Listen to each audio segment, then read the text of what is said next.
ఈ భూలోక యాత్ర ఇట్స్ ఎ టెంపరరీ జర్నీ.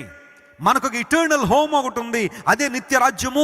దాన్ని చేరుకోవడానికే దేవుడు మనల్ని ఏర్పాటు చేశాడు. దాన్ని చేరుకోవడమే మన గమ్యం, దాన్ని చేరుకోవడమే మన యొక్క ఆశయమై ఉండాలి.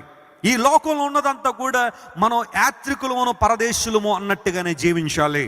అంతేగాని అన్నీ నావే అన్నట్టుగా ఉంటే మనతో ఏది కూడా మనం చనిపోయిన తర్వాత. ఓ పాట రాశాను నేను చాలా యవన కాలంలో ఉన్నప్పుడే, నేను సేవలోకి వచ్చిన తొలి దినాల్లో. ఆ పాట మీలో చాలామంది తెలుసు. ఇంతలోనే కనబడి అంతలోనే మాయమయ్యే అల్పమైన దానికి ఆరాటం అనే పాట రాశాను. దానిలో ఒక స్టేంజ్ ఎలా ఉంటుందంటే, బంగారు కాసులున్నా పరంజి మేడలున్నా అంతరించిపోయిన భువినేలిన రాజులు నాది నాది నాది అని విర్రవీగుచున్నావా, నీది అన్న నీ దేహమైనా నీతో వస్తుందా? నువ్వు చనిపోయిన తర్వాత నీది అన్న నీ బంగారం నీతో రాలేదు, నీది అన్న నీ వెండి నీతో రాలేదు, నీది అన్న నీ క్రెడిట్ కార్డులు, నీ డబ్బు, నీ సర్టిఫికెట్లు ఏది రాలేదు.